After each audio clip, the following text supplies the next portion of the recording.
ng duyan, ang lalaki. Pero, doon lang kayo kayo sa, fruit stand. Huwag kayong kakain sa loob ng MRT, dadalhin mo yung duyan sa loob ng MRT, sa loob ng bus, sa loob ng taxi. Bawal po magdala. Kasi maamin nila yung i-report ko kayo ng police. Pwede kayong kumain sa food shop. Once na ito ay nagtitinda ng mga duyan, may mga nagay sa nagdaan at naka-stall, pwede na kayong kumain doon. Pwede kayo mag-uwi din ng mga gano'n, dapat bawal na. Sa wet market, diba? Hindi lang naman kayo. I'm sure ang mga wet market pag lutusan kayo ng employer, ang tawag dito, pwede nyo lang i-carry na walk na hindi kayo pupunta sa loob ng MRT. Ano ba? Sino yung marunong magpunta dito? Special number. Sinong grade? Hindi ako marunong kumanta. Sa atin rin, marunong kumanta ate. Pag mahalakasan mo yung nakakanta, para hindi tayo ano po. Ganyan ba? Kasi marunong na. Kasi dito lo, mamaya siya mag-ano kami yung sinabi ko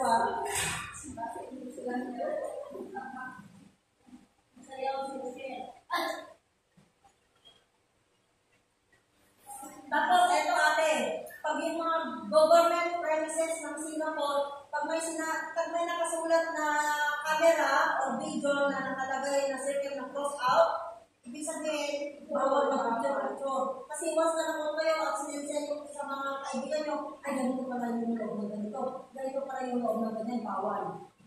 Sa loob ng premises, mga hospital, mga clinic, mga doctors, premises, pag may nakalagay na no photography, no camera, huwag kayo mag-put ng camera, buhunin po kayo. Hindi po tulad ng Pilipinas na kahit saan, kinukuha mo na siya, tapos sinesend na kung saan. Kasi naman, bawal natin. Once na napunta kayo, kukunin ng times yan, hindi, gano'n na. Katapak naman sila po yan. Kaya pag may nakita kayong post out, no photography, no video, lalo na sa mga kailan minsan, may no photography, no video. Huwag po kayo mag-business ng photo, lalo pag hindi yung mga pang-pogi yan, picturean ko, bawal. Pag raw na naman kayo, ano ito, hindi siya kayo.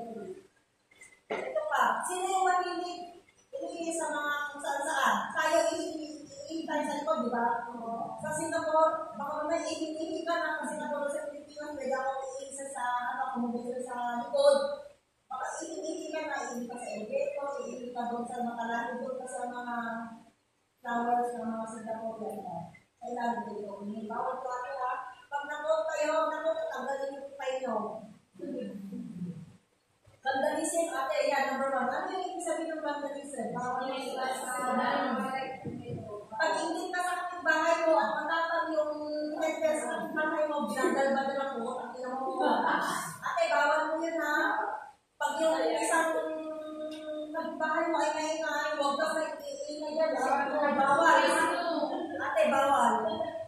Ito na yung mga bawal na natin tayo patapos. Ano yun? Hindi ko mabasa. Pag off-day kayo, ate, at nagmamadali, para hinanapin nyo yung boyfriend nyo, kasi late lang kayo lumabas sa bahay ng employer, takbo-takbo kayo kung saan-saan, mag-cross the road kayo kung saan-saan. Bawal po mag-cross sa isang kalsada na walang nakatako na pedestrian area or ang tawag sa Singapore zebra lane.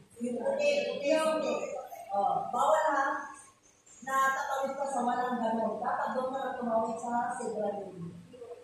Hindi ko makita sino ba nagsusulat ito.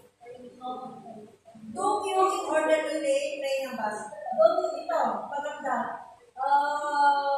Pag once na nakalabas kayo sa mga MRT ng Singapore, doon kayo bababa kayo, use kayo yung left side, mag-queue kayo dito sa left. Kasi yung mga bababa, pupunta sa MRT, sa right side, yun yung kasi yung parang rush na walk. Kung baka pag hindi naman kayo nagmamadali, dito kayo sa left. Kasi yung mga dadaan na nagbibilis, dito sila sa right. Pag yung packet naman, dito kayo sa right, dito sila sa dadaan. At makikita-observe nyo pag nabuntin sa Singapore. Respect religion, custom, sino dito yung mga traditional na mga religious belief, mga kakaiba. Kumbaga, si ate ganito ang video, ate ganito ang video. Mga kaiba yung video nyo, huwag nyo sisiraan si ate na ganito yung video niya. Bawal po ate na respect other religion.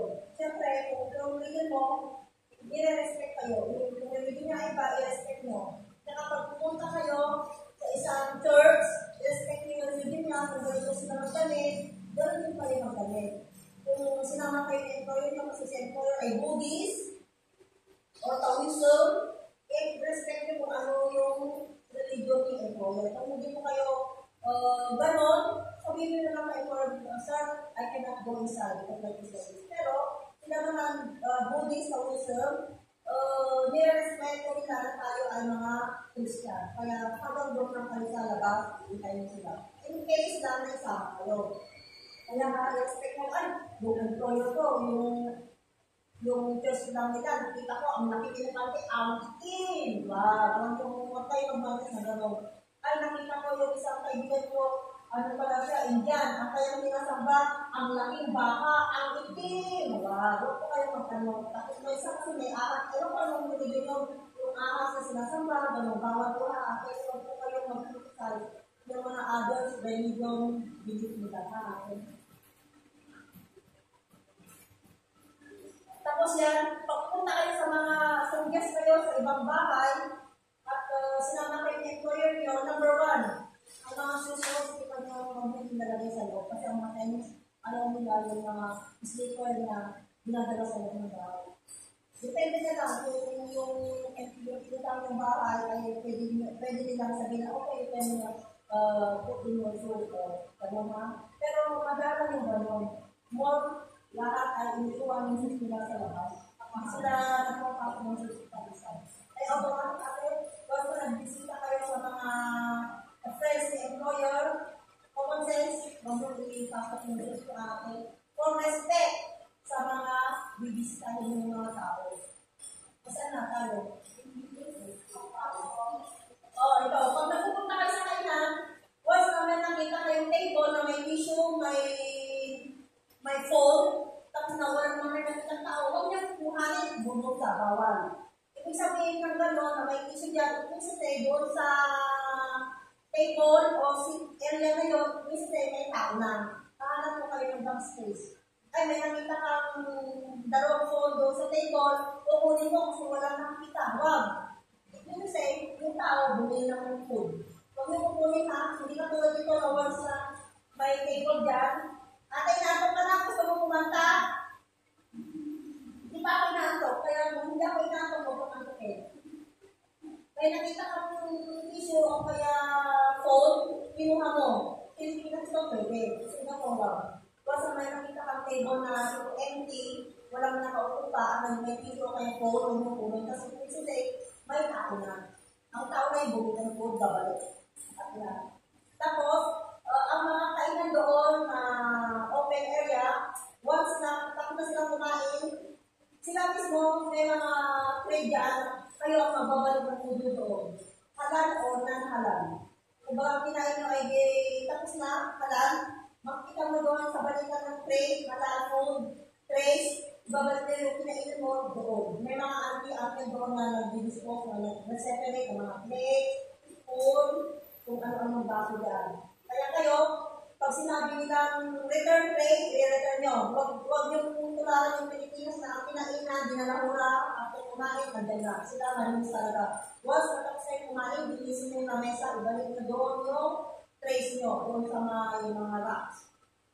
Next, saan na tayo? Wala sa yung skip. Tapos, pag lumalabas kayo ate, magdala kayo lagi ng tumbler nyo para hindi na kayo bigil ng mga mineral water sa Singapore. Ang mga nakita nyo, mga public water tap, malinis po yan. Kaya pwede kayong mag-tap sa mga sa mga kung saan na may drinking water. Free po yun, malinis. Kaya lahat kayo magdala ng water nyo kung nag-okay kayo, pwede kayo mag-refill. Pakita nyo lahat doon kung yung mga sinasabi natin. Good play, etc. Business, o ito, pag pupunta kayo sa mga embassy ate, pag po kayong punta sa embassy na naka-short lang, at saka nakakinelas, lalo na sa mga Philippine embassy, naka-modest o dress properly pag pupunta po tayo sa mga business office. Siyempre, alam naman na mag-social ka, magbabak niya, pagpunta ka sa Philippine Embassy o kaya ka sa establishment, mag-proper dress po kayo. Huwag po kayong mag-attire ng sports bra. Akin laging may collar o kaya gano'n. Huwag po kayo mag-sleeveless bawal. Kaya saan po kayo mga offices, na government office, mag-dress kayo ng nice. Do carry some pass. Tapos ate, ito, sabihin ko. Sa Singapore kasi, more on wala silang mga cash. Minsan may cash din, minsan may ATM. Kasi lahat po ng mga paper, mga salary natin, doon din nadaan yung employer sa ATM natin. Magkakaroon po tayo ng Post B. Post B is yung BBS na doon nilalagay yung employer yung mga salary natin. Kaya, doon kayo pwedeng mapadala din sa mga kamag-anak nyo, kaya husband nyo sa Pilipinas. Pwede nyo gamitin yun. Sa loob ng Post B, pwede kayong magkaroon din tawag ito. Pwede ka na kayo magpadala sa Cebuana, kahit sa Amerikas, pwede. Pwede rin doon sa mga bank. Maraming bank doon sa loob ng ATM ng Singapore, pwede.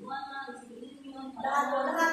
Pwede na po yun. Kaya huwag po kayong problema na nandito pa na kayo, pwede na kayo mag-open ng video kung saan. Huwag nyo ng problema. Pag-open yung Singapore, automatic yan. Once na lalabas natin work permit nyo, kung anything, meron na rin yung ATM nyo na doon, ilalagay na employee yung sa akin. Kaya huwag kayong problema na, ay, alas na ako, hindi pa ako nakaano ng video ko. Ay, alas na ako, wala pa akong ATM. Huwag po kayong problema. Kasi doon, bibigyan po kayo ng ATM card, doon ilalagay yung employee yung sweldo nyo, para maiwasan yung mga tape na sa ako. Doon kasi, hindi pa na-provide yung mga ATM, kaya wala pa yung ATM noon. True cash. Minsan, ang employer may amnesia sa sahod. Kaya kayo, sa mga training noon, once na pumunta kayo first time, makakaroon kayo ng training na pag dumating ka doon kay employer mo ay October 1, kasahod ka na ng October 1 din. Kaya kapag ang employer mo ay nakalimutan yung sahod ng employer, October 1, October 2, hindi pa niya sinabi, 3, 4, 5, hanggang 7 days ang limit. Once na hindi pa niya nagbibigay yung sweldo mo ng 7 days, sabihin ko na, ma'am, can I take my salary because I want to send money to my husband? Sabihin, paano kayo muna? Kasi once na hindi mo nilimind, baka next month, mag-a-apply ka naman ng 7 days, nakaka-gusto naman yung antay ng mga late sahod. Kaya at October ang sweldo nga ngayon, nakalimutan yung October ko, sabihin mo na. Hindi niya nasabi mo, ayaw ba, sabihin mo itong pangatlo, pang-apat, hanggang pang-8. Talagang wala, 7 days, at hindi niya napapakinggan, report to our agency lang, magsabi kayo sa amin. Kasi baka naman all the way, hindi na kayo sa sahod. I-cut nyo yung gano'n ugali kasi minsan ng mga Singaporean din, hindi lahat ng Singaporean ay on time. May amnesia din na Singaporean, mga Chinese din na may magpasahod. Kaya kayo, mag-voice out kayo imanganday ba kayo? Napapakalaga yung kanyo. Pagdating nyo sa mga amo nyo, kung alam nyo naman yung tinuturo natin close doon, kapag huwag kayong mahiya. Katulad ni ate na hindi siya marunong mag-connect ng vendor, kung mo sabihin, ma'am, can you help me? Can you help me how to fix the blender? Ma'am, can you help me teach me how to operate the oven? Operate microwave. Ganun na. Pero, pag alam nyo naman, huwag nyo naman sabihin, ma'am, can you help me teach how to mix number 8? Huwag naman, kasi napakasimple yung mga yun. Kung yung mga mabibigat na medyo talaga, kasi yung mga painitan ng tubig, mga microwave, mga blender, iba-iba kasi yung mga yun, maraming mga Chinese word kasi na hindi English. Kaya kung nanibago kayo sa mga aparato doon, mas maganda sabihin mo kay employer kasi once, twice, tayo tinuruan, alam mo na. Huwag kayo nagmamagray, alam mo gumawa ng coffee maker, yes ka na, yes, ako pagdating mo, paano kayo magawa ng coffee maker, baka dinit mo na lahat ng mga doon, yung mga automatic powder doon, baka pag hindi mo maalam, sabihin ko kay employer, report mo, para at next time, alam mo na. Siguro mga once, twice, alam nila kung paano mag-prepare na mga. Kaya kayo, sino yung happy na nandito kayo sa accommodation? Alam ko yung mga iba hindi sa happy kasi yung boses ko daw ang ingay. Sino yung ayaw sa akin? Mag-raise kayo ng hand.